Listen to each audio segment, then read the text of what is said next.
Welcome to our second Patreon exclusive episode where we review recent films or series for our Patreon supporters. That's you. Thank you for monetarily supporting our efforts to continue to bring quality discussion about our favorite topics to our listeners and you, dear Patreon supporters.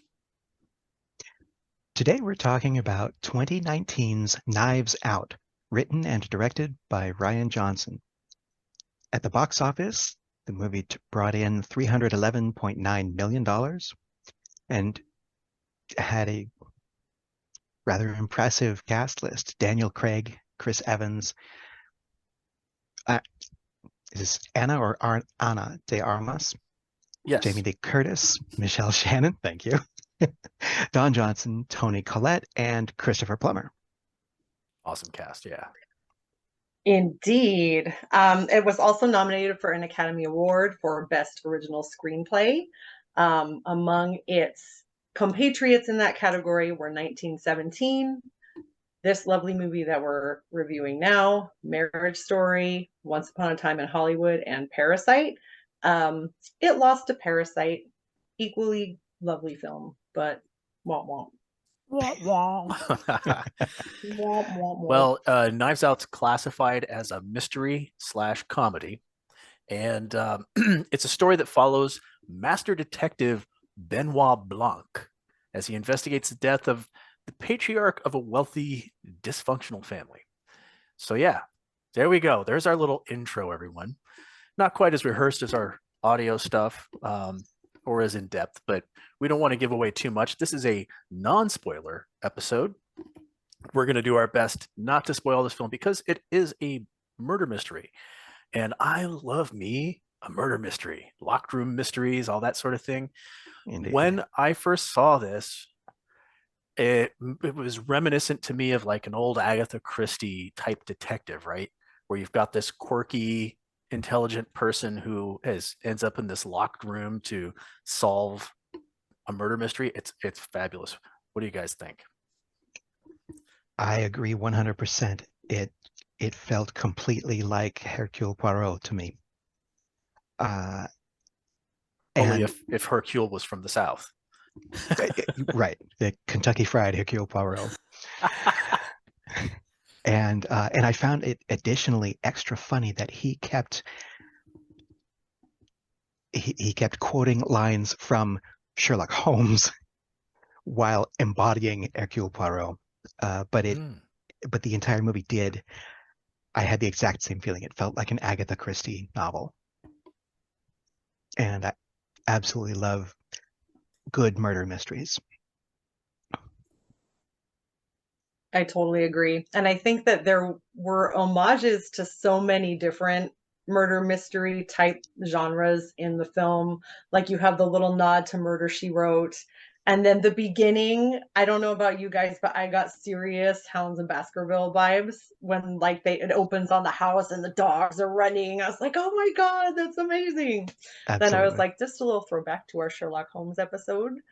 But yeah, just the little things that they put in there, I thought were just genius and very respectful and reverent.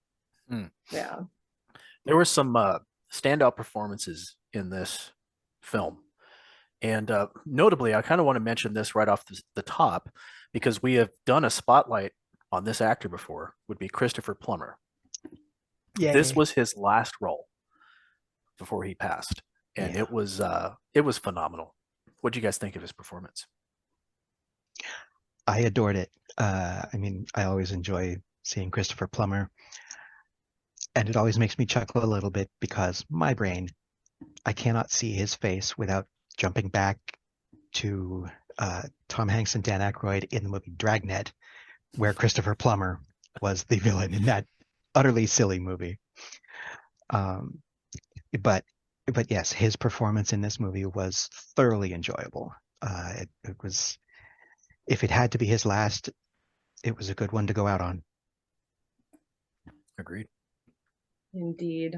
The great Christopher Plummer. Very, very sad that we lost him. Yeah. And he definitely was the anchor of the film. He just really grounded it in such a really kind and benevolent way. And it was just a really touching performance. Yeah. Yeah. I always think of Somewhere in Time, of course, when I think of Christopher Plummer and Sound of Music. But then now I start to think of Dragnet because of you, Ben. Because of you. You're welcome. Damn you, Benjamin. Damn you bastard. All Right. right. So other performances. Now I'm going to have to go with the lead, Daniel Craig. Oh I yeah. am not a fan of his Bond at all. I don't really care for his Bond, but this is phenomenal. His Yes. character, the drawl, the southern drawl when he talks, and just the affectations that he brings to life are absolutely wonderful. And he just makes you love him.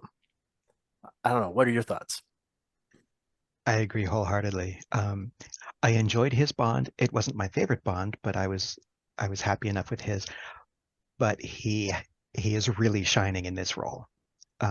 It it I feel this role simply suits him better. Um, and he has a marvelous sense of subtle comedy as well. Uh, I there were just so many times through the movie when he would just say a little thing that was probably a throwaway line, and his delivery just made me laugh. Loved it. Yeah. And it looked like he had so much fun playing the role. And when you Yeah. get that joy from the actor as they're doing their performance, it makes it that much more special.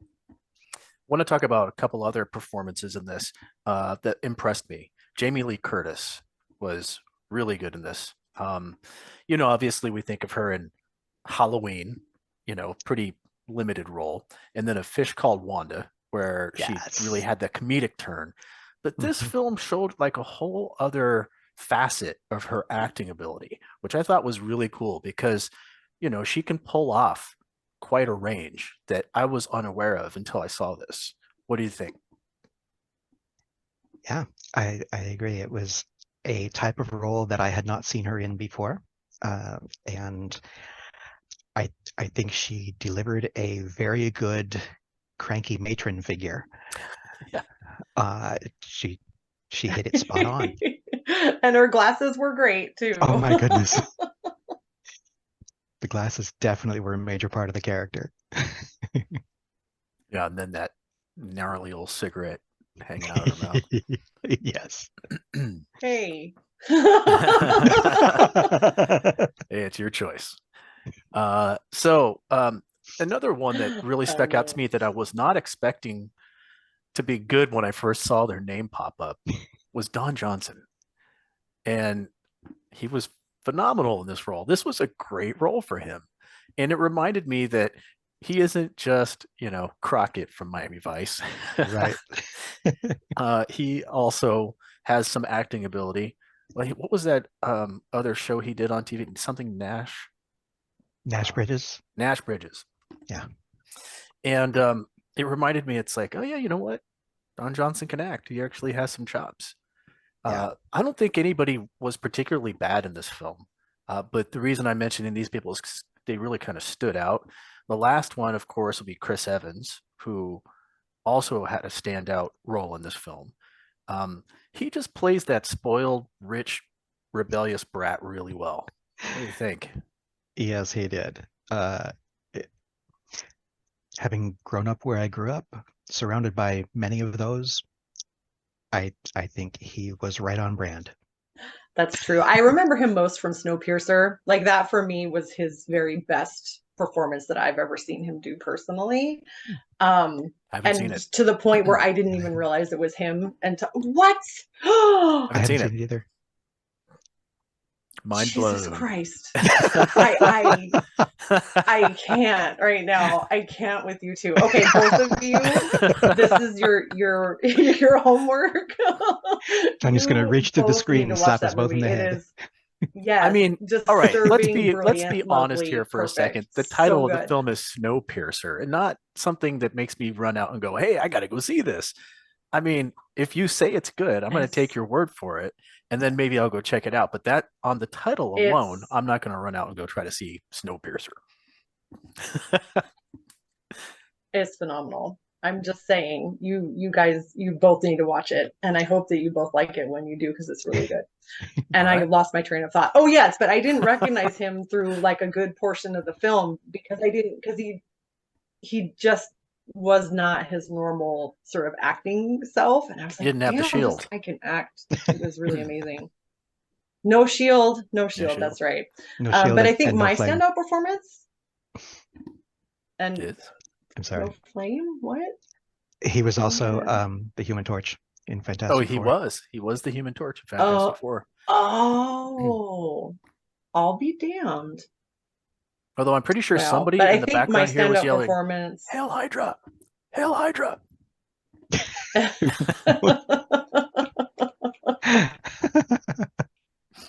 Nah, not in this film. That's great. Anyway, go ahead. Yeah, I think that my standout performance though was Toni Collette. I think that she is just amazing in everything that she does, and her character was just this quirky ass, very modeled almost after Gwyneth Paltrow and like her Goop line, and she had the same thing with her little beauty care line. It was very, and she's all like new agey, and I thought that performance was really, really great. Very cool. Let's see. So, do we recommend this film? We're not going to talk too much about the actual story here because, I mean, because part of the point is no spoilers. Part of the point is not spoiling it. And if we were to talk about it, since it's a murder mystery, we would give a lot away. But we can tell you whether or not we recommend this film because we're going to get it poppin'. Indeed. Man, I got to get the disco music in the background on this one. I didn't do it last time, you know. What? So anyway.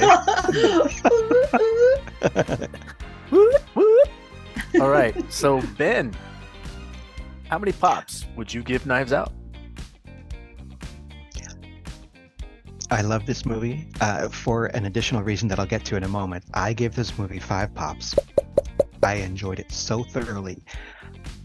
Something that I have noticed is that for the last 50 years, Hollywood has depended on a few distinct formulae, and particularly with whodunits and murder mysteries. This movie was the first one of a few movies and shows that I've seen recently that have departed from those formulas and legitimately done their own thing and been clever and well done. This was the first movie in a long time that I was not able to predict where it was going. Very cool. Very and cool. the twists and turns, the writing.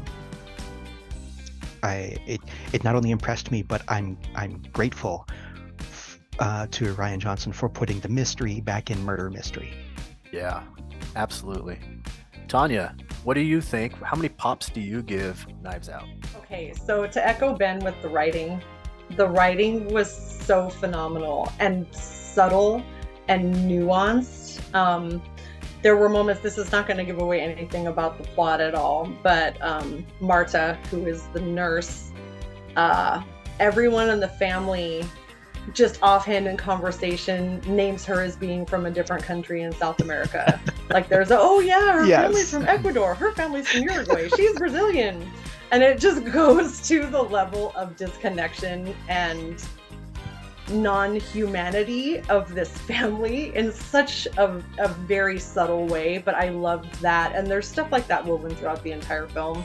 Yes. Acting was great. Visually, it was lovely. It gets fully 5 pops from me, without a doubt. All right. Very, very good.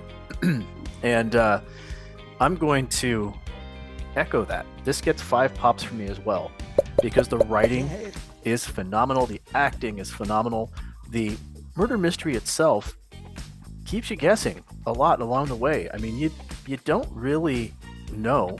And I know a lot of these films, I'll watch them, I'll be like, oh, it's that guy. It's that guy, right? You know, the people sitting around me are like, no spoilers, please. Will you please stop with the spoilers? You watch all your movies. You watch all your movies with Irish friends, is that it? No, that's I love the IT crowd. I don't know if you've ever seen that, but there's an episode where I have not. This guy keeps calling one of the main characters who's Irish and spoiling things for him. If you haven't seen the IT crowd, people, see the IT crowd. It is a hilarious British comedy. So there you go. I plugged the IT crowd right there. Anyway, you can't really see where it's going, which I really enjoyed that. And I felt like it was a successful murder mystery. And I love, like I said, Hercule Poirot. I love Miss Marple and Sherlock Holmes. And this really felt like it preserved that sense of mystery without being too cliche, and definitely breaking formula. So I mirror you on that, Ben. And I would recommend this to anybody wholeheartedly. I think this is a phenomenal film. Definitely. Yeah, there we go. Hey.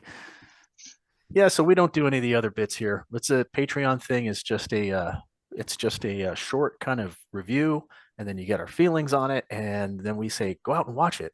Now, the question is, what's it playing on? Does anybody remember?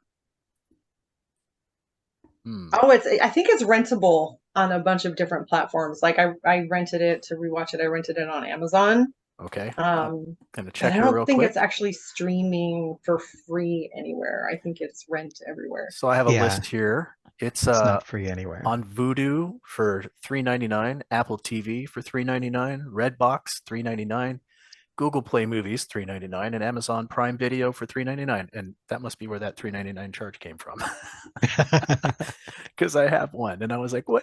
Where's that?" Oh yeah, I've actually seen this film 3 times now, and I will probably watch it another 3 times because I'll introduce it to people. Yeah, and the it's sequel, definitely rewatchable. The sequel is really good too. I don't think it's as good as the first film. I don't know if you've seen Glass Onion, but it's it's really good. Yes. Dong. I haven't seen it. Don't tell me anything. I'm gonna watch it. Tanya. No worries. Dong. Just saying, when you watch it, you'll get it. Okay. Anyway, hey everybody, thank you for tuning in to watch our Patreon exclusive episode about Knives Out. We're going to resume our regular recording for season 3 of Popped in April. And until then, thank you for supporting us. We appreciate you. We love you. Right, Ben? We absolutely love all very one of you. Okay. So much that we're just dumbfounded by it. Can't speak because of your love. Thank you guys very much for supporting us. We appreciate it a lot. Yeah, and as my grandfather would say, we're off and we're leaving as well.